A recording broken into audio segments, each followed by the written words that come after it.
Jonathan Harker, a young English solicitor, sets out on a long and mysterious journey to the far reaches of Eastern Europe. His destination, the Carpathian Mountains of Transylvania, where he is to assist a reclusive nobleman, Count Dracula, in the purchase of an estate in England. The journey itself is strange, filled with fearful villagers, warnings, and superstitious murmurs about the Count.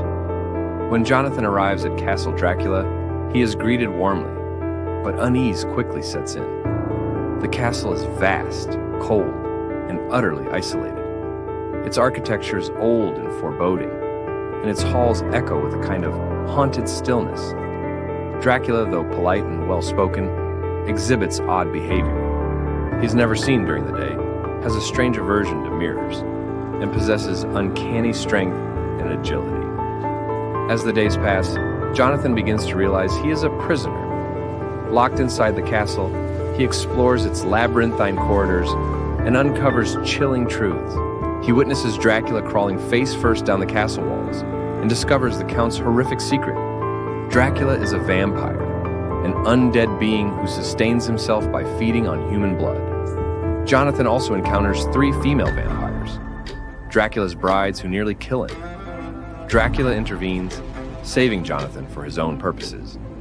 Realizing the danger he's in, Jonathan desperately searches for a way to escape the castle, fearing that he may die, or worse, be turned into one of the undead.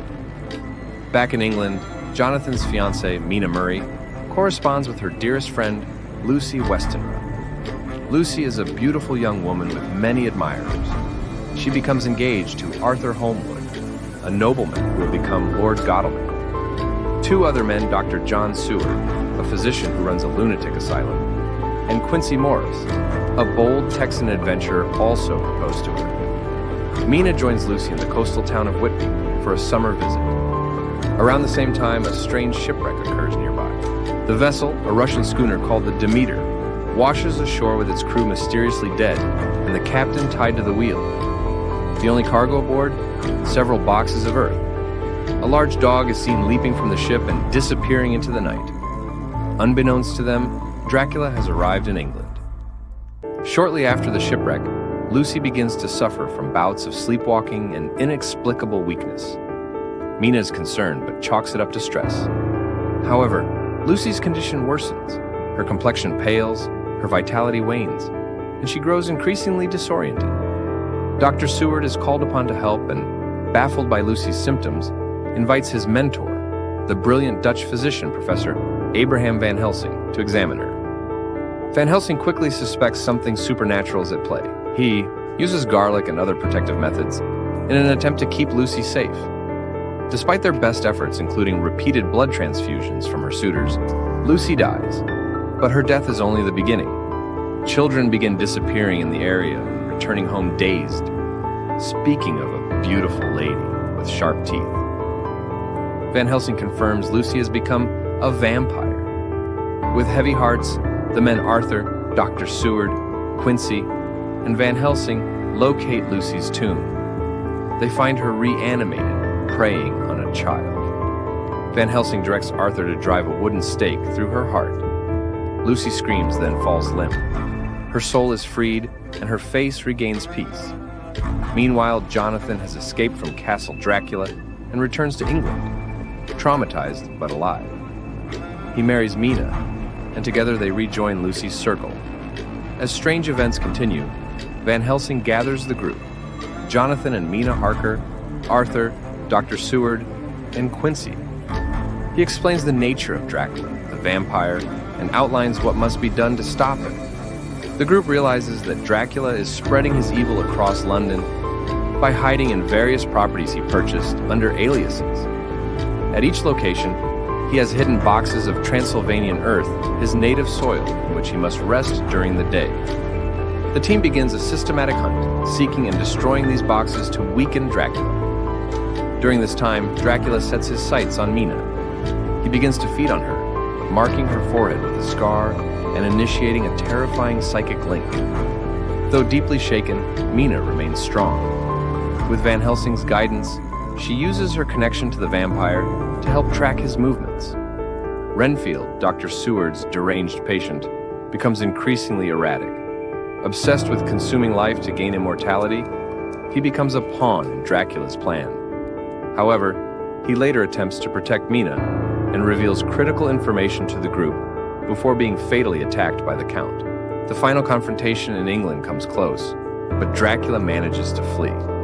The group realizes he has returned to his homeland in Transylvania to recover. Determined not to let him escape justice, the group gives chase. They split into teams, taking separate routes by ship, by rail, and by carriage to intercept Dracula before he reaches his castle. Mina, though still connected to the Count, assists with supernatural insight, helping them predict his path. The race is harrowing. The terrain grows colder, the nights darker, and the threat greater. Time is against them. At the castle gates, the group converges, just as Dracula's gypsy escorts attempt to bring his coffin across the threshold. A fierce battle ensues. Quincy Morris is mortally wounded during the fight. With seconds to spare, Jonathan Harker and Quincy deliver the final blows, slashing Dracula's throat and driving a knife into his heart. Dracula collapses into dust, disintegrating completely. Mina is freed from the curse. Her scars vanish, and the oppressive link is broken. Quincy, fatally injured, dies in the arms of his friends, content knowing their mission was fulfilled and evil vanquished. 7 years pass. Jonathan and Mina Harker are now the proud parents of a young son, whom they name Quincy in honor of their fallen comrade. The surviving members of the group remain close, bonded by the extraordinary battle they fought together.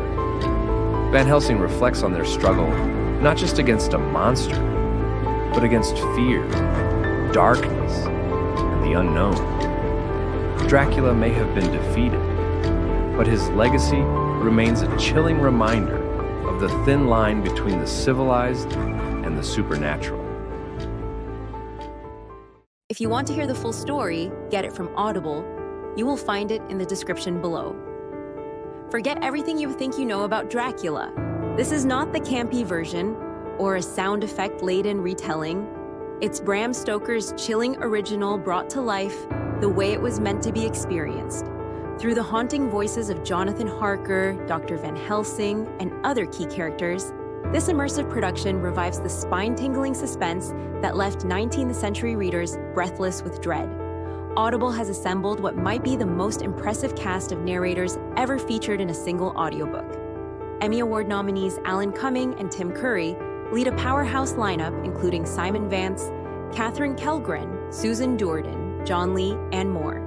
Each voice masterfully capturing the tension, fear, and psychological depth of Stoker's iconic tale. This isn't just a listen, it's a full-blown Gothic experience. Join Audible now.